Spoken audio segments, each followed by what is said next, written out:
Viral, ditagih hutang, tetangga nyolot, udah sering minta maaf masa tak dianggap lunas.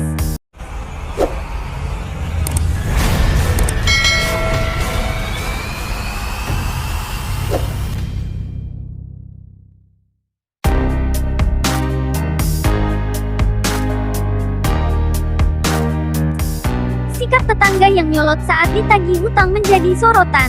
Tak hanya itu, tetangga tersebut bahkan tidak merasa berhutang apapun karena sudah meminta maaf.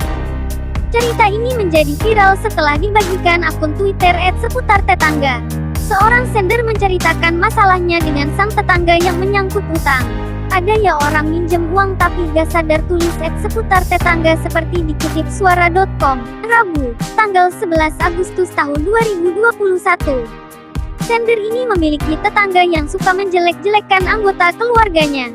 Karena sudah tidak tahan, ia kemudian menghubungi tetangganya.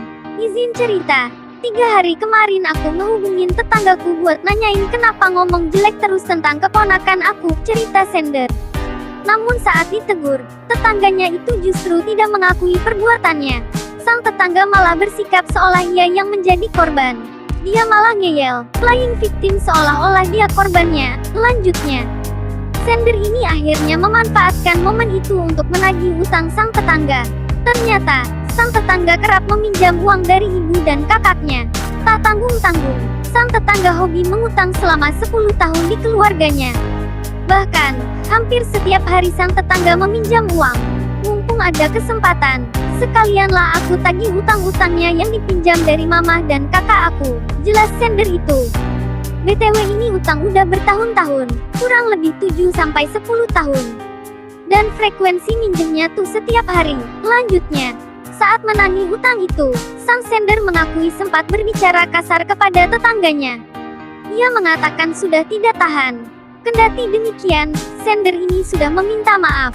Karena gede banget, aku emang sempat ngomong kasar. Cuma ya aku langsung minta maaf ke dia, kata sender.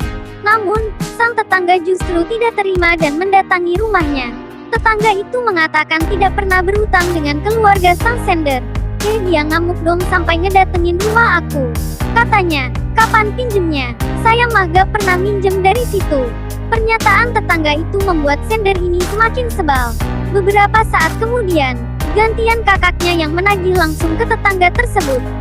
Kali ini, sang tetangga justru semakin nyolot. Ia mengatakan seharusnya utang-utangnya dianggap lunas karena dirinya sudah sering meminta maaf. Astaga, nyebelin banget, terus kakak aku nagih dong tadi pagi ke rumahnya. Malah dibilang, utang pas kapan? Kan udah sering minta maaf masa gak dianggap lunas?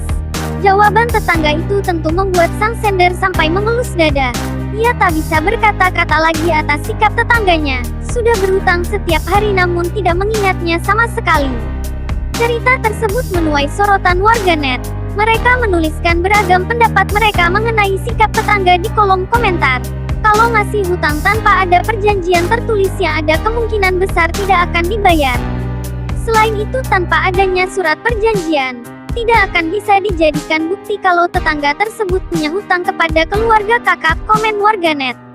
Mending dibilang pelit dan gak ada yang deketin, daripada dihutangin ujung-ujungnya bikin penyakit hati dan bikin hubungan tambah memburuk, tulis warganet. Sejak kapan permintaan maaf jadi alat pembayaran utang? Mending ajak ribut aja deh model tetangga kayak gini, kritik warganet. Kok bisa pinjemin duit sampai 7-10 tahun gitu gak ditagih? Gue sih lebih dari sebulan dari perjanjian gak dibayar pasti udah gue tagih-tagih terus, tulis yang lain. Wow, sudah ngomong jelek ke keponakan, terus utang dianggap lunas cuma gegara maaf. Miskin duit ahlak pun sama, sindir warganet.